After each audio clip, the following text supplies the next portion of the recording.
사명의 정체성을 회복하라, 사명의 정체성을 회복하라 라고 하는 제목으로 함께 하나님의 말씀을 나누길 원합니다. 여러분, 세상에 사람들 가운데에 베스트셀러의 스타트 웨이라고 하는 책이 있습니다. 나는 왜 일을 하는가 라고 하는 사명을 찾아가는, 인생의 분명한 이유를 찾아가는 책이 것을 알 수가 있습니다. 사이먼 시넥에 쓴 이 책에 의하면은 우리 인생은 what과 how와 why라고 하는 질문을 던져야 된다라고 하는 겁니다. 무엇을 위해서, 또 어떻게, 왜 그 일을 하고 있는지 자신의 인생의 살아감의 이유를 발견하고 그 가운데에 개인이나 기업이나 이루어져 나아가야 된다라고 하는 것입니다. 여러분, 오스 기니스의 더 콜이라고 하는 소명이라고 하는 책이 있습니다. 하나님께서 아브라함에게 너는 내 앞에 행하여 완전하라라고 말씀하셨듯이 하나님 앞에 완전하고 하나님 앞에 귀를 기울이면 하나님은 우리에게 부르심의 소명을 발견하게 하시고 그 소명 가운데에 사명의 인생을 살아간다라고 하는 겁니다. 하나님의 말씀을 통하여서 더 콜이라고 하는 소명의 말씀을 듣게 하시고 그 말씀 가운데 나를 향한 사명의 미션의 인생을 살아가게 해주신다라고 하는 것입니다. 여러분들도 하나님의 말씀을 들을 때에 어떤 하나님의 부분의 말씀이 계속해서 내게 다가오는 겁니다. 내게 소명으로 하나님의 콜링의 소명을 경험하게 되고 그 가운데 콜링에 순종하며 살아가는 미션의 사명을 살아가는 것이 바로 하나님이 원하시는 삶인 것을 알 수가 있습니다. 전 초등학교 4학년 때 저희 형님이 초등학교 6학년 2살 위였는데 저에게 질문을 했습니다. 원진아, 너는 나중에 뭐 할 거니? 아무 생각 없이 살았던 초등학교 4학년, 저희 첫째 주천해가지고 퉁퉁한 그런 몸매의 초등학교 4학년이었는데 그때 형의 질문에 저도 모르게 나는 목사님 되고 싶다고 어릴 때 초등학교 4학년 때 그렇게 대답을 하고 이제 30여 년이 지난 지금 이제 41살이 되기까지 목회자로서의 길을 걸어가고 있는 것을 발견하게 됩니다. 그때 저희 형님은 꿈이 초등학교 학생들이 많이 갖고 있는 대통령이 꿈이었는데 지금도 그 길을 걸어가고 있지만은 또 하나님의 도우심을 또 기대하면서 가고 있습니다. 여러분, 이 이야기를 나누는 이유는 우리의 인생 가운데에 하나님의 말씀을 계속해서 듣고 내가 기도하고 찬양하며 하나님을 가까이 하면 하나님의 소명의 부르심의 말씀을 경험한다라고 하는 겁니다. 말씀을 들으며 소명의 부르심이 소명이고 그 부르심의 소명의 말씀 가운데에 순종하며 살아가는 것이 바로 사명인 것을 알 수가 있습니다. 여러분, 중세시대에 매우 유명한 영성가 가운데에 성 프란시스라고 하는 분이 계셨습니다. 이 성 프란시스가 아침부터 저녁 늦게 밤 늦게까지 기도하기로 유명한 영성가였습니다. 지나가는 사람이 성 프란시스를 단 한 번만 만나보아도 소원이 없겠다, 인생의 소원을 풀기 위해서 성 프란시스를 만나러 갔을 때에 역시나 다를까 성 프란시스는 아침부터 기도의 자리에 들어가 있었다라고 하는 겁니다. 정오 12시가 되어도 저녁 늦게 밤 늦게가 되어도 성 프란시스의 기도는 식음을 전폐하고 끝나지 않는 것입니다. 아침부터 인생의 기회를 찾아서 찾아갔던 그 사람이 답답한 나머지 성 프란시스의 기도를 엿들으려고 가까이 가서 들었다라고 하는 겁니다. 근데 그 성 프란시스가 기도하는 기도의 내용은 매우 단순한 내용을 반복했다라고 하는 겁니다. 오 주님, 당신은 누구이시며 나는 누구입니까? 매우 단순한 기도를 아침부터 정오와 저녁과 밤 늦게까지 오 주님, 당신은 누구이시며 나는 누구입니까? 나의 정체성은 무엇이고 나는 어떻게 살아가야 됩니까? 라고 하는 하나님의 정체성과 인생의 사명에 대해서 기도하는 성 프란시스의 기도의 내용을 들었던 것입니다. 여러분, 성경의 사도 바울도 우리가 잘 아는 사도행전 20장 24절에 자신의 인생의 소명의 부르심 앞에 사명의 삶이 있다라고 우리에게 이야기하고 있습니다. 같이 한번 읽어보겠습니다. 내가 달려갈 길과 주 예수께 받은 사명 곧 하나님의 은혜의 복음을 증언한 일을 마치려 하면은 나의 생명조차 조금도 귀한 것으로 여기지 아니하노라. 태어나면서부터 베냐민 지파였고 8일 만에 할례를 받고 가말리엘 문화생에서 최고의 학문을 섭렵한 사도 바울이었습니다. 그러한 인생 가운데에 사도행전 9장의 다메섹 도상에서 빛 가운데 예수님을 만나고 인생의 부르심의 소명을 예수 그리스도 안에서 발견하고 비교할 수 없는 인생의 생명조차도 귀하지 않는 사명의 인생을 살아갔다라고 하는 것입니다. 여러분, 하나님은 오늘 저와 여러분에게 한번 따르겠습니다. 나를 향한 하나님의 사명이 있다. 나를 향한 인생의 사명이 있다라고 하는 겁니다. 성 프란시스뿐만 아니라 사도 바울뿐만 아니라 저 여러분들의 인생 가운데에 하나님의 말씀을 듣는 중에 부르심의 콜링에 하나님의 소명에 부르심이 있고 그 가운데에 결단하고 순종하며 살아나가는 미션의 사명의 인생이 있다라고 하나님이 말씀하시는 것입니다. 지난주까지 나누었던 노아의 인생 가운데는 어떻습니까? 하나님의 심판이라고 하는 하나님의 콜링의 말씀을 경험하게 해주셨고 노아의 방주를 짓는 사명의 인생을 살았던 것을 발견할 수가 있습니다. 아브라함은 어떻습니까? 갈대아 우르 땅에서 아무것도 없는 그 가나안을 향하여서 강을 건너서 아브라함이 순종하며 나아갈 때에 그 인생의 사명의 인생을 살았던 것을 발견할 수가 있습니다. 모세는 또 어떻습니까?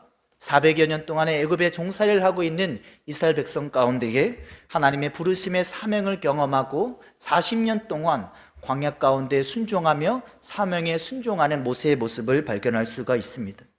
엘리야는 어떻습니까? 아합과 이세벨의 시대에 모두 다 하나님을 떠난 그 시대에 하나님 앞에 그 부르심의 소명에 순종하며 사명 앞에 나아가며 하늘에서 불을 떨어뜨리고 3년 6개월 만에 비를 내리는 그런 하나님의 사명의 인생으로 쓰임받은 것을 알 수가 있습니다. 예레미야는 어떻습니까? 아모스는 어떻습니까? 남유다를 향하여서 북이스라엘을 향하여서 하나님의 사명의 인생을 살았고 예수님의 수제자 베드로 역시도 모두 다 이방인들을 향한 하나님의 복음이 없다라고 하는 시대에도 부르심의 환상 가운데 고넬료를 향하여서 하나님의 사명의 인생에 순종하는 모습을 볼 수가 있습니다.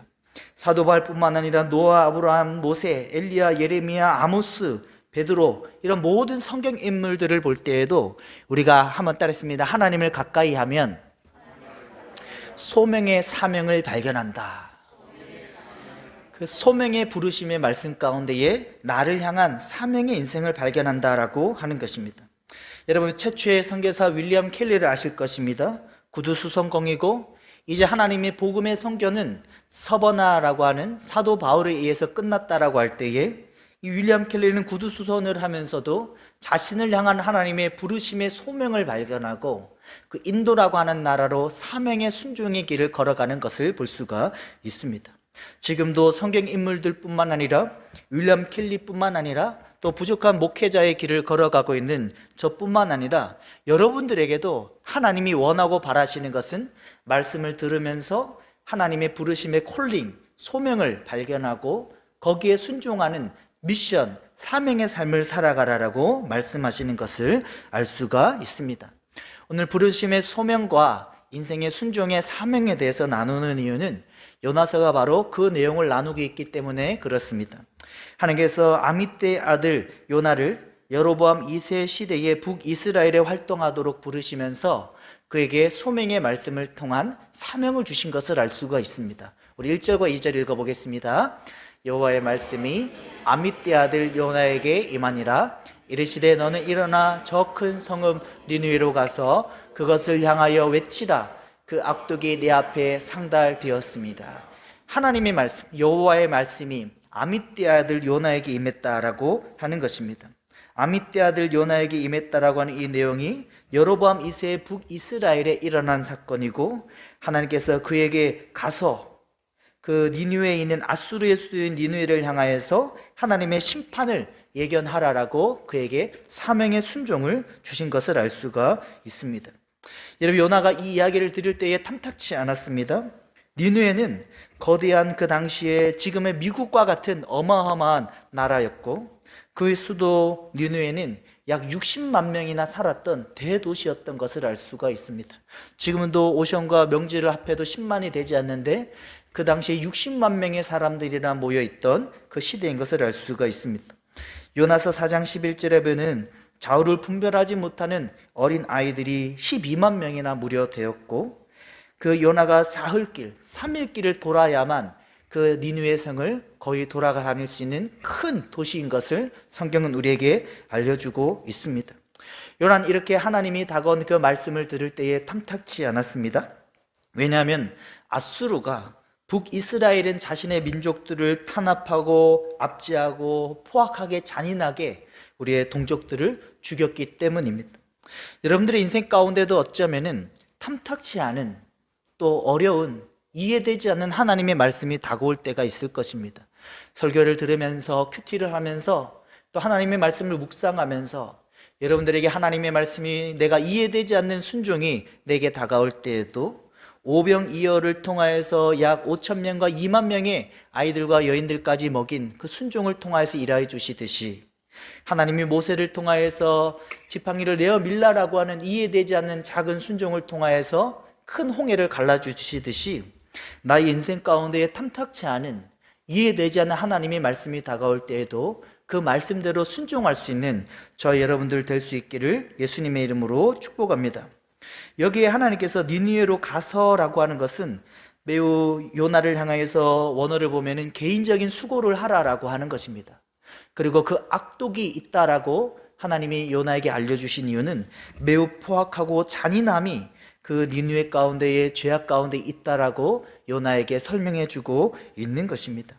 열왕기하 14장 25절과 27절에 보면은 이 시대에 대해서 우리에게 설명을 하고 있는 것입니다. 이 아수르라고 하는 그 나라가 아미떼 아들 북이스라엘에 사는 여로보암 2세 때에 설명하면서 이스라엘의 고난이 심하게 만들었고 이스라엘 백성들을 끌고 가서 흩어서 살게 하면서 죽이기도 했지만 흩어서 살게 하면서 민족 말살 정책을 펼쳤던 악한 아수르인 것을 확인할 수가 있습니다.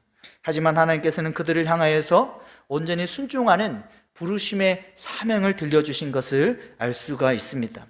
나누었듯이 요나에게 하나님의 말씀에 부르심의 콜링이 있고 소명이 있고 그 가운데에 사명의 인생을 살아나가시듯이 하나님께서 저와 여러분에게 그런 하나님의 소명의 말씀 앞에 사명의 순종의 삶을 따라하겠습니다. 회복하라. 오늘 이 시간을 통하여서 그런 하나님의 소명의 부르심 앞에 사명을 회복할 수 있는 저희 여러분들 될 수 있기를 예수님의 이름으로 축복합니다. 요나가 하나님이 이 말씀을 듣고 바로 니느웨 쪽으로 갔으면 얼마나 좋았겠습니까? 하지만 우리가 잘 아는 요나서의 내용과 같이 요나는 전혀 반대 방향으로 가는 것입니다.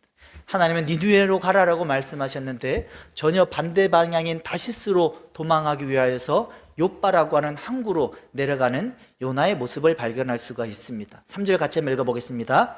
그러나 요나가 여호와의 얼굴을 피하려고 일어나 다시스로 도망하려 하여 욥바로 내려갔더니 마침 다시스로 가는 배를 만난지라 여호와의 얼굴을 피하여 그들과 함께 다시스로 가려고 백삿을 주고 배에 올랐더라. 요나가 누구의 얼굴을 피하려고요? 하나님의 얼굴을 피하려고 내려갔다라고 하는 것입니다. 요나는 하나님이 상처나지에 충만한 것을 몰랐습니다. 하나님은 그곳에만, 예루살렘에만, 하나님이 일하시는 그 니느웨에만 하나님의 시선이 있는 줄로 오판했던 것입니다. 하지만 하나님 모든 것에 충만했고 요나는 욥바로 내려갔다라고 하는 것입니다. 여러분, 요나서의 그 원어의 내용을 자세히 살펴보면은 내려간다는 표현이 4번이나 나옵니다. 오늘 3절에 욥바로 내려가게 되고 또 배에 올랐다라고 표현되고 있지만은 원어에는 배에 내려가게 되고 또 배 밑으로 내려가게 되고 나중에는 바다로 던진 바 되어서 바닷속으로 내려가는 요나의 모습에 4번의 워드 플레이를 통해서 그의 인생이 계속해서 내려가는 인생임을 우리에게 설명해 주고 있습니다. 하나님이 저와 여러분들에게 말씀하시는 것은 너를 향한 순종의 말씀이 주어졌는데 그 말씀에 순종하지 않으면 내려가는 인생이 된다라고 하는 것입니다. 우리 인생 가운데에도 내가 의도하지 않았지만은 나에게 4번이나 그 이상의 어떤 징계의 고난이 상황이 주어질 때에 하나님이 오늘 말씀을 통해서 말씀하시는 것은 내가 너에게 계속해서 이야기했던 그 순종의 사명의 말씀이 무엇이냐, 회복하라라고 말씀하시는 것을 알 수가 있습니다. 요나가 4번에 내려간다라고 하는 표현 가운데에 한 번만 내려가고 다시 니느웨로 향했으면 어떻겠습니까? 그는 2번, 3번, 4번의 내려감을 경험하지 않고 하나님 앞에 귀하게 쓰임받는 인생이 되었던 것을 알 수가 있습니다. 요나가 욥바에 내려가서 배를 탈 때에 백삭을 주었는데 매우 큰 거금의 금액을 아낌없이 내면서 그 욥바에서 배를 타고 다시스로 떠나게 된다라고 하는 내용을 원어에서 확인할 수가 있습니다. 요나가 배에 타서 이제 항해를 떠날 때에 출발은 좋았던 것 같았습니다. 하지만 그 배가 그 바다 한가운데에 들었었을 때에 하나님께서 큰 바람을 준비시키셔서 요나에게 고난을 허락하시는 것을 알 수가 있습니다. 4절 한번 읽어보겠습니다. 여호와께서 큰 바람을 바다 위에 내리심에 바다 가운데에 큰 폭풍이 일어나 배가 거기 깨지게 되었더라. 하나님이 큰 바람을 준비시키셔서 바다 한가운데 있어서 큰 폭풍을 경험하겠다라고 하는 겁니다. 요나가 다시스를 향하여서 욥바에서 배를 탈 때에 출발할 때 어떤 마음이었겠습니까? 바다 한가운데에 도착하기 전에 어떤 마음이었겠습니까? 잘 되고 있다라고 하는 겁니다. 자신의 계획에 의해서 잘 출항하였고 어느 정도 잘 진행되고 있다라고 하는 것입니다. 하지만 하나님께서는 가장 중요한 중간에 항해할 때에 큰 바람을 일으키셔서 요나에게 고난을 주시는 것을 알 수가 있습니다. 여러분, 요나서를 보면 하나님께서 몇 가지를 준비시키십니다. 큰 바람을 4절과 같이 준비시키시고, 또 2장에 들어가면 큰 물고기를 준비시키시고, 또 요나서 마지막에는 박넝쿨을 준비시키셔서 요나를 레슨하시는 것을 볼 수가 있습니다. 우리가 하나님의 사명 앞에 불순종하고 나아갈 때에 어떤 불가항력적인 어떤 고난이 다가올 때에 하나님께서는 빨리 깨달으라고 하는 것입니다. 불가항력적인 큰 바람이 일어나고 큰 물고기를 경험하고 박넝쿨을 경험하듯이 하나님은 우연이 아닌 어떤 일들을 경험하게 해주셔서 너에게 이야기했던 과거의 그 부르심의 분명한 사명 앞에 다시 회복하기를 원하시는 것을 알 수가 있습니다. 하나님 우리의 머리털까지 세십니다. 하나님은 물 항아리를 지고 지나가는 여인을 제자들이 만날 것도 이미 예수님은 예견하셨습니다. 심지어는 갑옷 솔기로 향하여서 날아드는 그 화살이 아합 왕의 갑옷 솔기, 갑옷과 갑옷 사이에 맞아서 그가 피를 철철 흘리고 죽을 것도 하나님은 우연이 아니라고 미가 선지자를 통해서 말씀해 주셨습니다. 심지어는 베드로가 성전 반세개를 내기 위해서 예수님과 함께 성전에 들어갈 때에 낚시를 던졌는데 물고기에서 한 세개를 건져내는 것도 우연이 아니게 건져내셨다라고 성경은 이야기를 하고 있습니다. 바람이 부는 것도 우연이 아니고 우리의 삶 가운데 어떤 고난의 상황이 주어질 때에 나의 부르심의 소명의 말씀을 다시 상기하라라고 하는 겁니다.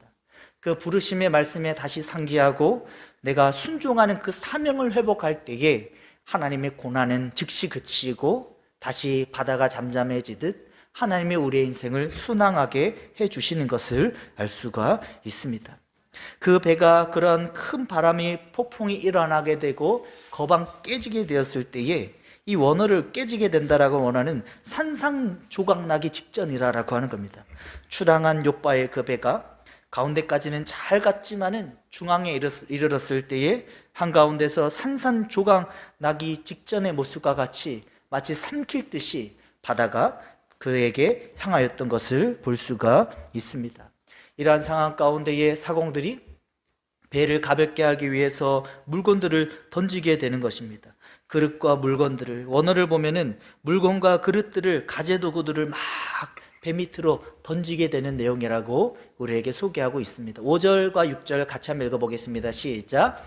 사공들이 두려워하여 각각 자기의 신을 부르고 가볍게 하려고 그 가운데 물건들을 바다에 던지니라. 그러나 요나는 배 밑층에 내려가서 누워 깊이 잠이 든지라. 선장이 그에게 가서 이르되 자는 자여 어찌하여 일어나서 내 하나님께 구하라. 혹시 하나님이 우리를 생각하사 망하지 아니하게 하시리라. 모든 물건과 그릇들을 다 바다에 급하게 마치 산산조각 나는 듯한 그런 큰 바람의 폭풍 가운데에 그런 사공들이 일을 하고 있는 것입니다. 하지만 요나는 내려가고 세 번째 내려가는 배 밑창에서 깊이 잠들었다라고 하는 겁니다. 영적인 깊은 잠이 들어가지고 누워 있었다라고 하는 겁니다. 6절에 들어서 심지어는 하나님을 모르는 불신의 선장이 그를 깨우는 겁니다. 어찌하여 자고 있느냐. 이 내용을 원어로 보면은 더욱더 리얼합니다. 너 왜 여기서 자빠져서 자고 있느냐, 이런 원어입니다. 죄송합니다. 원어적인 의미가 더 리얼하게 이렇게 표현하고 있는 것을 알 수가 있습니다. 왜 여기서 지금 자고 있을 때냐? 지금 배가 산산조각 나고 있고 배에 있는 모든 가재도구들을 바다에 던지고 있는 생명의 위협이 있는데 왜 여기서 자고 있느냐라고 하는 영혼의 잠듦을 오히려 불신의 그런 선장이 깨우면서 다시 기억나게 하는 모습을 볼 수가 있습니다. 여러분, 성경에 어떤 파선의 위협의 상황을 우리에게 여러 곳에서 설명하고 있습니다. 사도행전 27장에 사도 바울이 유라굴로라고 하는 광풍을 만날 때에도 그들이 뱃속에 있는 모든 가재 도구들을 바다로 던지게 되었습니다. 사도 바울은 그런 위협 가운데에 복음 가운데 나아가고 있었지만은 그런 고난이 다가왔고, 그럼에도 불구하고 복음에 대한 믿음을 잃지 않을 때에 하나님께서 바다를 잠잠하게 해주시고, 하나님께서 어느 섬에 이르러서 복음의 진보를 이루는 인생을 계속해서 살아가게 해주셨다라고 하는 것입니다. 마가복음 4장에도 큰 광풍이 일어났습니다. 갈릴리 바다에서 제자들과 예수님이 탄 그 배가 큰 광풍을 만났을 때에 지금 바라보고 있는 이 렘브란트의 그림을 보면 어떻습니까? 밝기 그 명암을 활용해서 그 예수님과 가까이 있는 제자들, 어두운 부분에 있는 그 제자들의 얼굴 표정은 매우 평온합니다. 하지만 어두운 부분에 앉아 계신 그 예수님과 멀리 있는 밝은 부분에 더욱더 강하게 강조하고 있는 이 렘브란트의 그 제자들의 모습은 어떻습니까? 매우 두렵고 그 파도를 자신의 힘으로 어떻게든 이겨내려고 안간힘을 쓰고 있는 그 제자들의 모습을 볼 수 있다라고 하는 것입니다. 어떤 고난의 폭풍의 상황이 다가올 때에 두 부류로 나눠진다라고 하는 겁니다. 예수님께 가까이 하는 유라굴로 강풍의 상황 가운데에도 복음을 잃지 않았던 사도 바울이 그 섬으로 들어가서 하나님의 복음 가운데 평안히 인도하시듯이 예수님과 가까이 나아가는 제자들의 모습과 같이 한번 따라하겠습니다. 예수님을 가까이 하라. 그 예수님을 가까이 하는 자에게는 평온이 있고, 어떤 광풍 가운데도 예수님의 한마디에 물이 잠잠하여지고, 잠잠하라, 잠잠하여지고 목적지로 안전하게 도착하게 되는 것을 알 수가 있습니다. 우리의 인생 가운데의 고난의 연속의 상황입니다. 큰 바람과 폭풍의 상황이 계속해서 우리에게 쉬지 않고 몰아치는 것이 바로 우리의 인생이다 하는 것입니다. 그래, 인생 가운데 하나님이 오늘 말씀을 통해서 말씀하시는 것은 예수님께 나아가라라고 하는 것입니다. 어떤 사람을 의지하지 말고 예수님께 나아가서 그 예수님을 바라보는 시선을 잃지 않을 때에 어떤 광풍 가운데에도 나는 평안을 유지할 수 있고 인생의 목적지에 온전히 도착하게 된다라고 말씀하시는 것을 알 수가 있습니다. 여러분, 저도 아주 작은 그런 고난들을 경험하면서 몸부림치는 것이 단 하나의 방법입니다. 사람을 의지하지 않고 하나님을 의지한다. 사람을 의지하지 않고 하나님을 의지한다. 얼마나 전화기에 전화번호도 많고 얼마나 도움을 요청하고 싶은 사람들이 많이 있겠습니까? 그런데 그런 요청을 하면은 어떻게 됩니까? 더 부끄러워지는 겁니다. 아무런 도움이 되지 않는 겁니다. 하나님을 바라보고 지금 나의 일에 충실하고 나의 일을 하나님이 주신 것이다. 우연이 아닌 하나님의 계획 가운데에 하나님이 지금 나를 오늘을 살게 하셨다라고 하는 믿음으로 내가 충실하게, 내가 2, 3km를 벗어나지 않고 하나님의 일에 충실하며 나아갈 때에 하나님께서 함께 하시고 하나님의 일하심을 목도하게 해주시는 것을 알 수가 있습니다. 여러분들에도 연거푸 다가오는 어떤 고난의 큰 바람과 폭풍이 다가올 때에 지금까지 어떻게 반응하셨습니까? 오늘 하나님께서 저와 여러분들에게 다시 한번 강하게 말씀하시는 것은 어떤 폭풍과 고난의 상황이 다가올 때에 그 문제를 바라보지 말라라고 하는 겁니다. 그 폭풍을 바라보지 말고 또 사람을 의지하지 말고 이 렘브란트와 같이 예수님께 나아가고 예수님을 의지하고 그 예수님의 음성에 귀를 기울일 때에 잠잠하라, 이 한마디에 큰 풍랑이 잠잠해지듯이 우리 인생에 하나님의 일하심을 경험하게 된다라고 하는 것입니다. 계속해서 진행이 되어서 요나가 탄 배 가운데에 그들이 모든 가지의 도구들을 깨뜨려지는 그런 풍랑 가운데에 다 던져도 해결되지 않자 제비뽑기를 하는 것입니다. 이 가운데에 어떤 죄를 크게 범하여서 탄 자가 있다라고 하는 것입니다. 오늘 보면은 막대기로 된 제비들을, 종이가 아닌 막대기로 된 제비들을 나누어 뽑기 시작하였고 그 제비를 뽑은 마지막 한 사람이 바로 요나가 된 것을 확인할 수가 있습니다. 잠언 16장 33절에 이렇게 말씀합니다. 같이 한번 읽어보겠습니다. 제비는 사람이 뽑으나 모든 일을 작정하기는 여호와께서 하시니라. 어떤 제비를 뽑을 때에 요나가 끝내 뽑히게 된 것은 하나님께서 뽑히게 해주셨다라고 하는 것입니다. 나눴듯이 머리털까지 세심받으시고 나귀가 그곳에 메어 있는 것도 우연이 아닌 모든 하나님의 계획 가운데 있었듯이 우리의 상황 가운데에 모든 일어나는 상황과 일들은 하나님의 작정하심에 있다라고 하는 겁니다. 우리 상황의 모든 일어나는 상황들은, 모든 일들은 하나님의 작정하심의 상황들에 있다라고 하는 것입니다. 그 하나님의 일하심의 제비뽑기를 믿음으로 받아들이며 나아갈 때에 하나님께서 우리에게 순종할 때 일하여 주신다라고 하는 것입니다. 요나서 1장 8절에 그 무리들이 요나를 향하여서 요청하는 것입니다. 같이 한번 8절 읽어보겠습니다. 무리가 그에게 이르되 청하건대 이 재앙이 누구 때문에 우리에게 임하였는가 말하라. 내 생업이 무엇이며 내가 어디서 왔으며 내 나라가 어디며 어느 민족에 속하였느냐 하니, 너 생업이 무엇이냐. 여기 생업은 멜라카라고 하는 히브리어고 너의 사명이 무엇이냐라고 하는 겁니다. 너의 사명이 무엇이냐, 그 무리들이 물은 겁니다. 오늘 저와 여러분들이 물으시는 겁니다. 너의 사명이 무엇이었냐, 너에게 그동안 끊이지 않고 계속해서 다가온 그 하나님의 말씀이 무엇이었냐, 그것을 회복하라라고 하나님이 말씀하시는 것을 알 수가 있습니다. 이제 상황이 계속해서 진척되면서 요나가 자신의 정체성에 대해서 다시 상기하며 회복하는 모습을 봅니다. 히브리인이라고 하는 겁니다. 9절 읽어보겠습니다. 그가 대답하되 나는 히브리 사람이며 바다와 육지를 지으신 하나님의 여호와를 경외하는 자로다 하고, 히브리 사람은 강을 건넌 아브라함의 후손이다라고 하는 겁니다. 아브라함이 안정된 그 갈대아 우르의 그 도시를 뒤로하고 그런 삭막한 광야의 가나안으로 순종하며 강을 건넜듯이 나는 그런 하나님만 의지하는 히브리 사람이다 라고 하는 겁니다. 하나님을 경외하는 자라고 하며 자신의 정체성이 점점 회복되어지는 모습을 볼 수가 있습니다.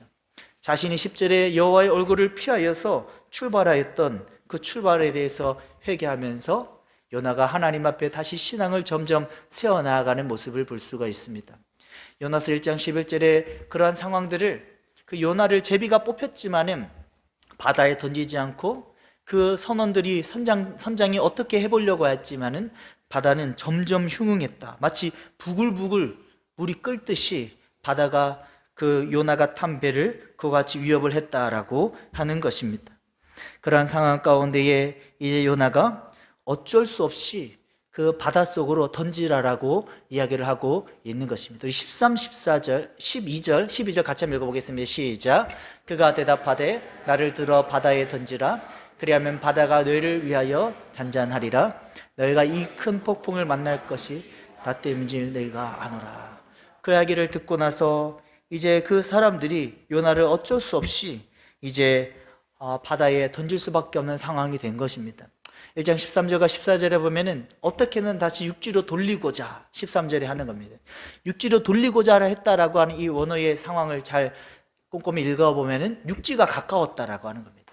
그 바다가 큰 풍랑이 일 때에 육지가 눈에 보일 듯 있는 그 상황이지만은 노를 저어도 안간힘을 다 써도 몸부림을 쳐도 육지로 도달하지 못하는 그들의 상황을 한번 그려볼 수 있기를 바랍니다. 우리 인생 가운데 어떤 고난의 상황이 벌어질 때에 요만큼만 가면 해결될 수 있는 어떤 문제와 상황도 하나님 앞에 사명을 회복하지 않으면 갈 수 없다라고 하는 것을 우리에게 표현하고 있는 것을 알 수가 있습니다. 요나는 자신을 던지라라고 합니다.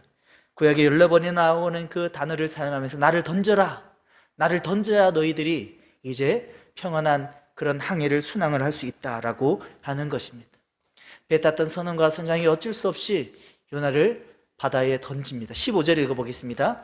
요나를 들어 바다에 던짐에 바다가 뛰노는 것이 곧 그치니라. 요나를 들어서 요나의 평가에서 나를 던지라 라고 하는 그 요청 가운데에 던지니 바다가 거짓말과 같이 평온하여졌다라고 하는 겁니다. 앞에 살펴보았던 산상조각이 나듯이 그런 거의 깨지듯이 풍랑이 일어났지만은 부글부글 끓듯이 마치 11절의 표현과 같이 점점 흉흉해지던 그 바다가 바로 앞에 육지가 있지만은 어떤 안간힘과 몸부림을 쳐도 가지 못하던 그 상황이었지만은 그 요나를 바다에 던지자 거짓말같이 평온하여졌다라고 하는 것입니다. 우리 인생에 어떤 문제가 생길 때에 그 원인을 하나님 앞에 발견하라라고 하는 겁니다. 어떤 문제가 나에게 터지고 상황이 꼬이고 나의 힘으로 감당할 수 없는 상황이 벌어질 때에 다른 곳에서 원인을 찾지 말고 하나님 앞에서 원인을 찾고 점검할 때에 거짓말같이 하나님의 일하심을 경험하게 된다라고 하는 것입니다. 요나서 1장 10절 마지막 구절에 한번 같이 한번 읽어보겠습니다. 그 사람들이 여호와를 크게 두려워하여 여호와께 제물을 드리고 서원을 하였더라. 이 유대인들이 자주 읽는 미드라시라고 하는 해설서를 보면은 이 요나와 함께 탔던 그 욥바의 그 배에 출항했던 선원과 이 선장은 얼마 지나지 않아서 육지로 도달하게 되었고, 그 미드라시 해설서에 의하면은 그들이 그곳에 내리자마자 하나님을 경배하며 믿으며 예배했다라고 설명을 하고 있습니다. 그들은 바다를 너무나도 잘 아는 사람입니다. 그렇게 바다가 흉흉했던 깨질 듯한 그런 위협을 당했던 그 바다가 거짓말과 같이 잠잠해지는 것을 볼 때에 하나님은 살아계신다, 하나님은 계신다라고 밖에 고백할 수밖에 없었다라고 하는 것입니다. 하나님은 요나를 바다에 빠뜨리시고 그곳에 큰 물고기를 준비시키셨습니다. 물고기가 삼키게 하시고 하나님께서 그에게 다시 회개의 기회를 주신 것을 알 수가 있습니다. 여러분, 하나님은 우리에게 어느 정도의 고난을 허락하십니다. 한번 따라했습니다. 어느 정도 고난을 허락하신다. 하나님이 그 가운데 풍랑이 일 때에 요나가 자신의 히브리인이라고 하는 정체성을 회복하고 나를 전지라고 하고 이 정도의 회개를 할 때에 하나님께서 고난을 그쳐주셨다면 얼마나 좋겠습니까? 하지만 하나님은 완전히 나의 사명을 붙들 때에 나의 소명의 말씀이 과거에 들려왔던 그 하나님의 소명의 콜링을 다시 붙들 때에 그런 사명을 회복할 때에 하나님께서는 완전한 회복의 은혜를 허락해 주신다라고 하는 겁니다. 혹 저와 여러분들의 신앙 가운데에 중간에 있지는 않습니까? 과거의 사명을 회복하기 위하여서 완전한 그곳으로 나아가지 못하고 중간쯤에 이만큼이면 됐어 라고 하면서 나 스스로 자책하는 그런 신앙은 아닙니까? 하나님 오늘 우리에게 요나서를 통해서 말씀하시는 것은 완벽하게 그 말씀을 붙들라라고 하는 겁니다. 하나님, 내가 그 말씀을 완벽하게 붙들지 못해도 그 방향으로 가겠습니다라고 하는 순종을 할 때에 하나님께서 회복의 은혜를 허락해 주신다라고 하는 것입니다. 오스기니스의 덕호를 보면 어떤 사람이 소명을 회복합니까? 코람데어라고 하는 99세 때의 아브라함에게 너는 내 앞에 행하여 완전하라라고 하는 그 유일한 청중이신 하나님을 회복할 때에 그의 부르심의 음성이 사명 가운데 회복된 것을 확인할 수가 있습니다. 여러분, 성경에 노아, 아브라함, 모세, 엘리야, 예레미야, 아모스, 베드로 그리고 사도 바울을 통하여서 우리 모두에게는 사명이 있다라고 하는 겁니다. 나에게 다가오는 그 사명, 소명의 콜링에 순종하며 살아갈 사명이 있다라고 하는 겁니다. 혹 지금 우리 성도님들의 신앙이 그 사명의 길로 가지 않고 다시스로 가기 위해서 욥바로 내려가고 있지는 않습니까? 혹 어떤 큰 풍랑을 만나서 이제 더 이상 나의 힘으로 감당할 수 없다라고 하는 상황 가운데에 혹 뱀 밑바닥에서 깊은 영적인 잠에 취해 있는 모습은 아닙니까? 하나님이 다시 깨어나라, 너의 생업이 무엇이냐, 너의 생업이 무엇이냐라고 다시 들려주시는 음성을 붙들 수 있기를 바랍니다. 예수님이 제자들과 함께 탔던 이 렘브란트의 그림과 같이 어떤 풍랑이 일어날 때에 나의 힘으로 안간힘을 쓰는 것이 아니라 예수님을 가까이 하고 예수님의 음성을 귀를 기울일 때에 우리의 분명한 방향을 회복하게 되는 것입니다. 하나님이 요나에게 요청하신 것도 계속 그것입니다. 그에게 사명이 있다라고 하는 겁니다. 그의 생명은 지킨다라고 하는 겁니다. 끝까지 그를 향한 하나님의 사명을 이루고야 말겠다라고 하는 것입니다. 이제부터 시작되는 요나서를 통해서도 우리가 발견하고 붙들 것은 예수 그리스도입니다. 요나와 같이 뱃속에서 사흘 밤낮을 머물다가 토해냄을 받듯이 예수님께서 사흘 동안 그 죽음 가운데에 부활하심을 경험하여 주셨듯이 그 예수님을 바라볼 때에 구약에 나와 있는 요나의 사명의 인생이지만 우리에게도 그 사명이 다가오게 되고 그 사흘 만에 부활하신 예수님의 십자가를 바라볼 때에 요나서의 구약의 내용이지만은 이 내용이 십자가의 그 로고스의 말씀과 함께 우리에게 주어지는 것을 알 수가 있습니다. 오늘부터 시작된 이 요나서의 말씀을 통하여서 나를 향한 부르심의 콜링의 말씀 앞에 온전한 사명의 순종의 인생을 회복할 수 있는 저 여러분들 모두 다 될 수 있기를 예수님의 이름으로 축복합니다. 아멘. 이 시간에 불렀던 찬송 한번 부르고 말씀 붙들고 기도하겠습니다. 예수로 나의 구주 삼고 성령과 피로써 거듭나니, 함께 말씀을 기억하시면서 기도하겠습니다. 가사를 기도하는 마음으로 찬양하겠습니다. 예수로 나의 구주 삼고 성령과 피로써 거듭나니 이 세상에서 내 영혼이 하늘의 영광 보리로다. 이것이 나의 간증이요, 이것이 나의 찬송일세. 나 사는 동안 끊임없이 그 주를 찬송하리로다. 온전히 주께 맡긴 내 영, 사랑의 음성을 듣는 중에 천사들 왕래하는 것과 하늘의 영광 보리로다. 이것이 나의 간증이요, 이것이 나의 찬송일세. 나 사는 동안 끊임없이 그 주를 찬송하리로다. 주 안에 기쁨 누림으로 마음의 풍랑이 잔잔하니 세상과 나는 간 곳 없고 구속한 주만 보이도다. 이것이 나의 간증이요, 이것이 나의 찬송일세. 나 사는 동안 끊임없이 그 주를 찬송하리로다. 이것이 나의 간증이요, 이것이 나의 찬송일세. 나 사는 동안 끊임없이 그 주를 찬송하리로다.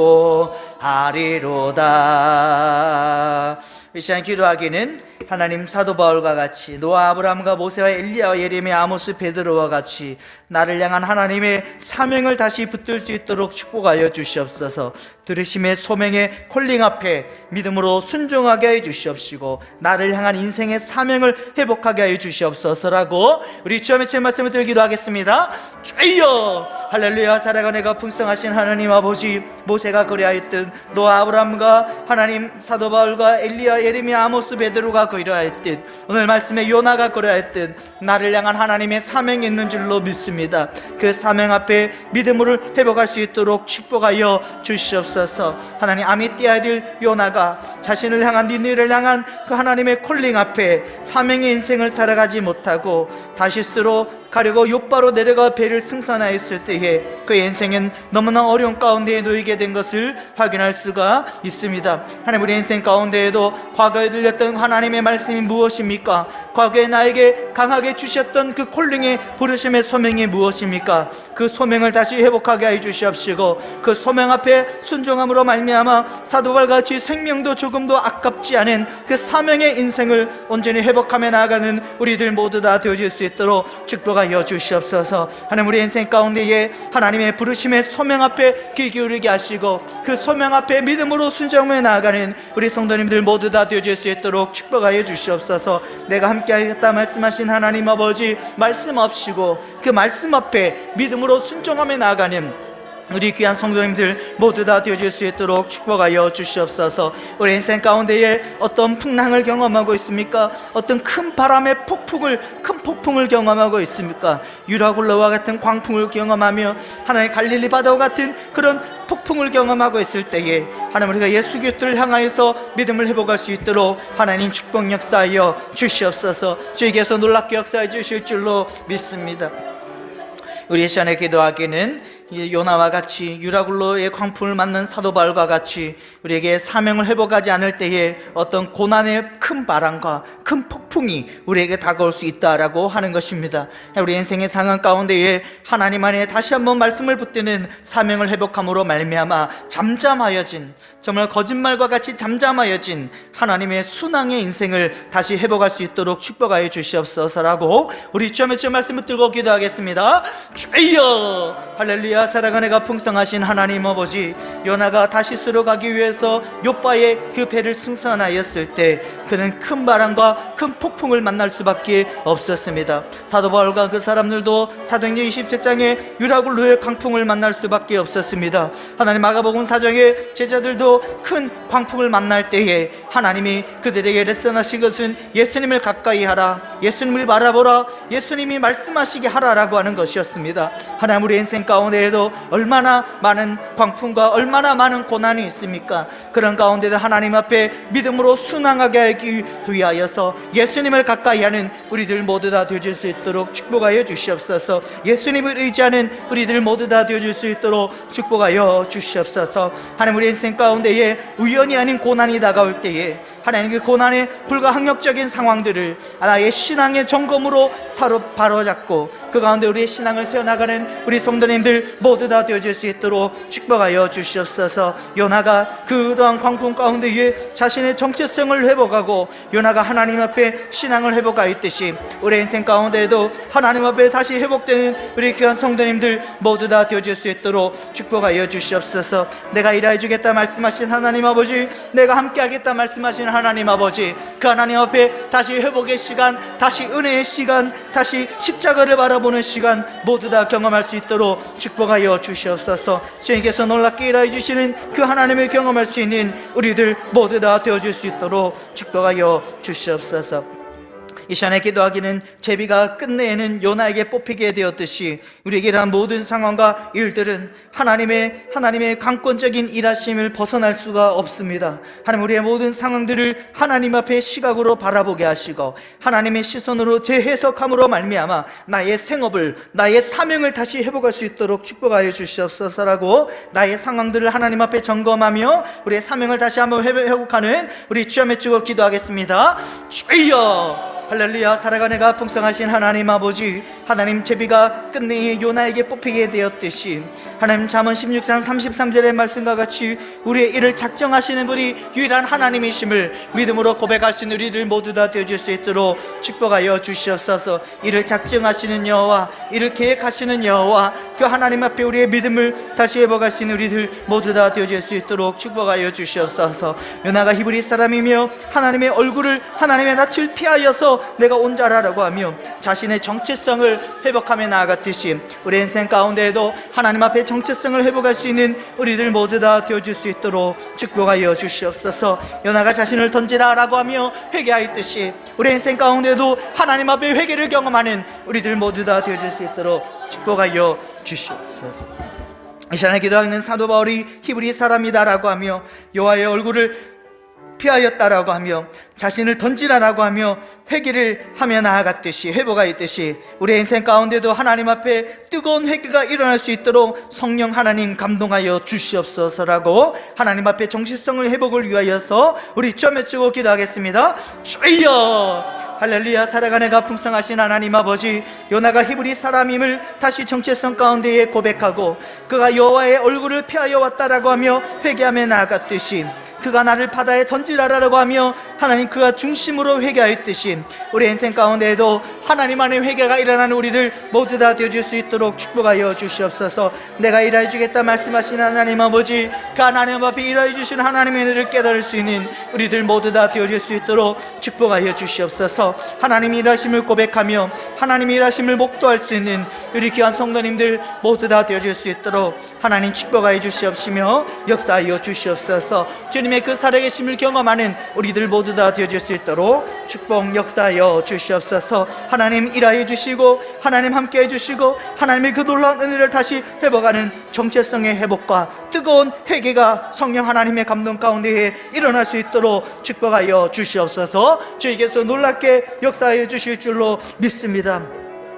이 시간에 마지막으로 기도하고 자유롭게 기도하기는 하나님 요나서를 통하여서 예수 그리스도를 발견하게 하여 주시옵소서. 사흘 밤낮 뱃속에서 있다가 토해냄을 받은 그 요나와 같이 사흘 동안 장사 지낸 바 되셨다가 부활하신 예수님을 바라볼 때에 요나의 이 사명의 인생이 우리에게도 동일하게 주어짐을 믿습니다. 하나님 요나와 같은 사명을 회복하는 기간 되게 하시고 예수 그리스도의 십자가를 바라봄으로 말미암아 요나가 경험하는 그 하나님의 은혜를 우리 또한 경험할 수 있도록 축복하여 주시옵소서. 라고 우리 주여 외치고 자유롭게 기도하시고 돌아가시겠습니다. 주여 할렐루야. 살아가네가 풍성하신 하나님 아버지, 요나서를 살펴볼 때에 예수 그리스도를 바라보게 하시고 사흘 밤낮 그 뱃속에서 있었던 그 요나가 토해냄 받아서 사명을 회복하였듯이 예수 그리스도가 십자가의 사흘간의 그 죽음 가운데 부활하셨듯이 우리 인생 가운데도 하나님의 소명의 사명을 회복하는 우리들 모두 다 되어줄 수 있도록 축복하여 주시옵소서. 그 십자가가 무엇이냐라고 할 때에 하나님의 말씀이시며 그 요나서의 말씀도 우리에게 동일하게 복음 가운데에 주어진다라고 하는 것을 믿음으로 고백하는 그러한 십자가의 새 언약의 은혜를 경험하는 우리들 모두 다 되어줄 수 있도록 축복하여 주시옵소서. 살아계신 그 하나님을 목도하게 하시고 살아계신 그 하나님을 경험하게 하시고 살아계신 그 하나님 앞에 믿음으로 온전히 살아나가는 우리 귀한 성도님들 모두 다 되어줄 수 있도록 축복하여 주시옵소서. 그 하나님의 살아계심을 목도하며 믿음으로 고백하며 나아가는 우리 귀한 성도님들 모두 다 되게 해 주시옵시고 오늘도 갖가지 기도하는 모든 기도 제목들 하나님께서 응답하여 주셔서 하나님의 살아계심을 경험할 수 있는 우리 귀한 성도님들 모두 다 되어줄 수 있도록 축복하여 주시옵소서.